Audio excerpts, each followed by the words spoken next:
Welcome to day 80 of reading the Book of Mormon with me, Shara Ogilvie, a lifetime and lover of this wonderful book of scripture. There are so many times where I've been reading this scripture and it has given me revelation and help specifically for what I'm struggling with that day or that week. I love this book and I know that it brings the Spirit into my life, and I hope that you find joy in studying it as well.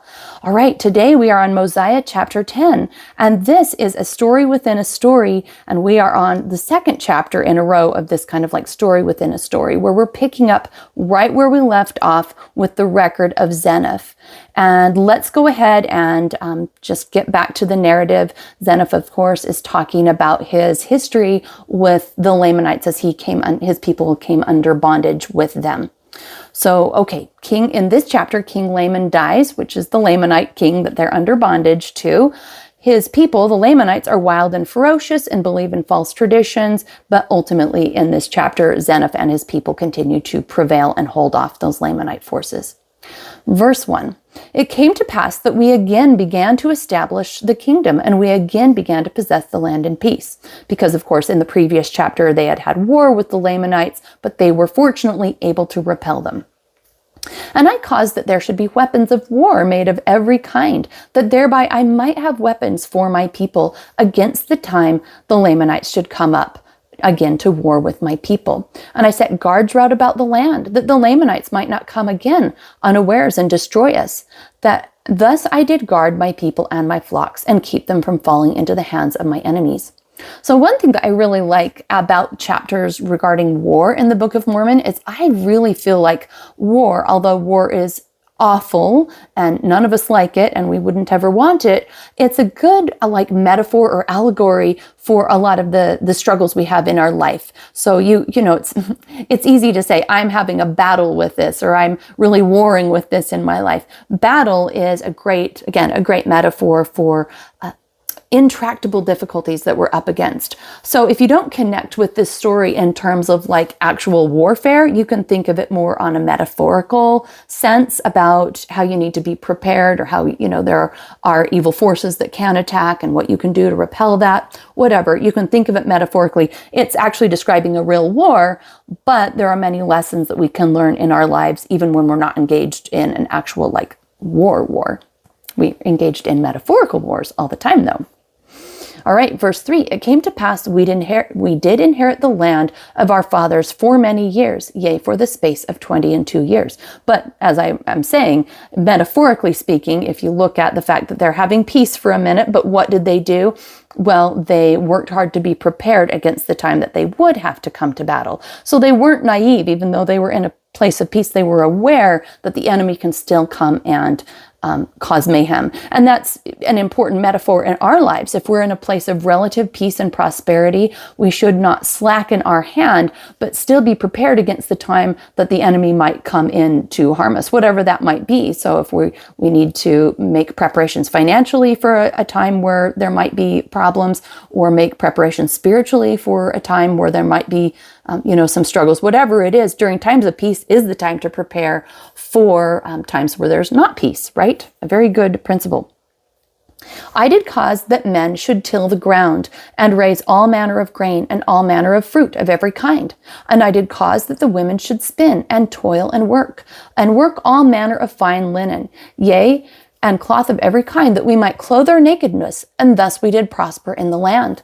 Thus we did have continual peace in the space of 22 years. And it came to pass that King Laman died, and his sons began to reign in his stead. So again, King Laman, he was the Lamanite king, and they're the guys that have been coming upon the people, the Nephite people that are under Zeniff. So now they're going to have new leadership. I wonder if it's going to get more dangerous for them. So he began to stir, and indeed it does, he began to stir up his people in rebellion against my people. Therefore they began to prepare for war, and to come up to battle against my people. But I had sent my spies out round about the land of Shemlon, that I might discover their preparations, that I might guard against them, that they might not come upon my people and destroy them.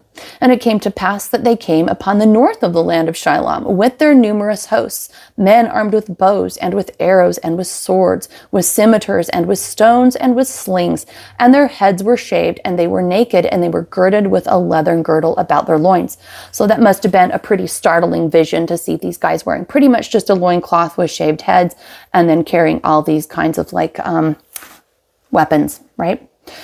And it came to pass that I caused that the women and children of my people should be hid in the wilderness. Seems like a good idea to me. And I also caused that all my old men that could bear arms, and also my young men that were able to bear arms, should gather themselves together to go to the place against the Lamanites. And I did place them in their ranks, every man according to his age. So he's really getting everyone he possibly can, even older men and younger men. Clearly he's, nervous and trying to do all that he can. It came to pass we did go up to battle against the Lamanites, and I, even I, in my old age, did go up to battle against the Lamanites. And it came to pass we did go up in the strength of the Lord to battle. So this is good. In the strength of the Lord to battle, probably that means they were praying for his protection. Probably it means that they'd been worshiping him and being humble and doing all that they could to be prepared. Okay, verse 11. Now the Lamanites knew nothing concerning the Lord, nor the strength of the Lord.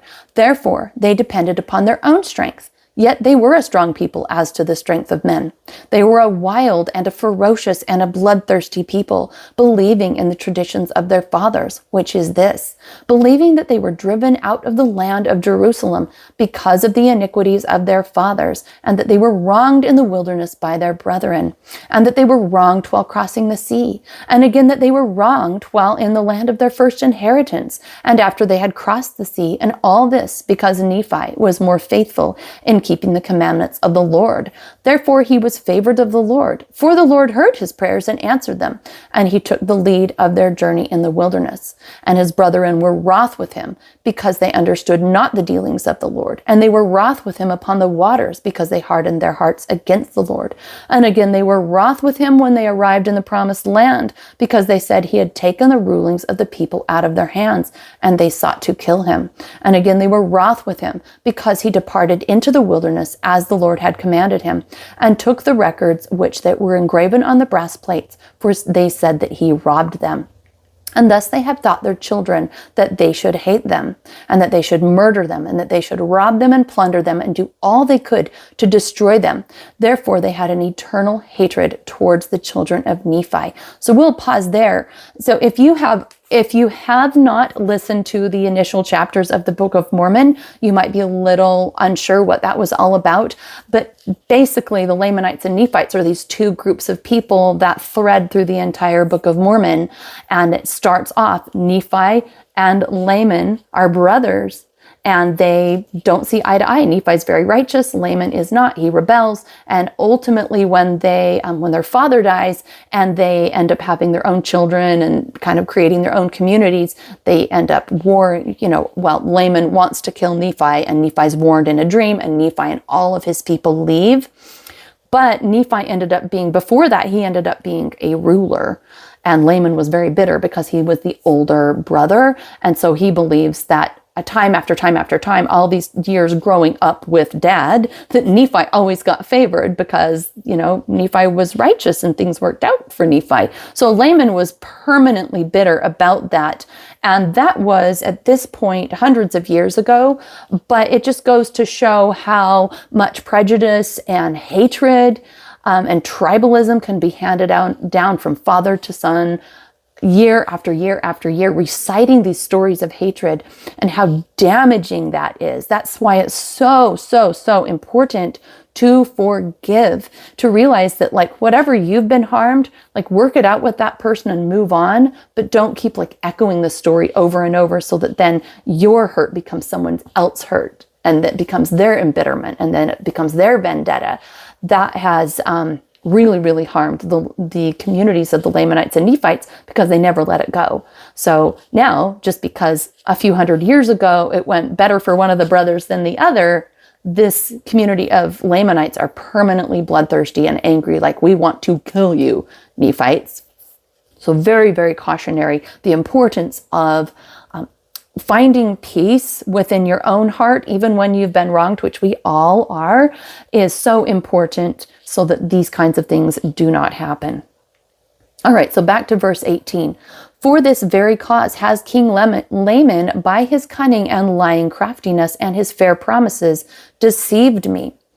Maybe I was actually in verse 17. Thus they have taught their children that they should hate them, that they should murder them and rob them and plunder them and do all they could to destroy them. Therefore they have an eternal hatred towards the children of Nephi. So maybe I already read that. I don't remember. But the whole point is this tradition of hatred handed down from father to son and on and on and on is having a violent ending here. It has been many generations since everything happened way back in the day with Nephi and his brother Laman.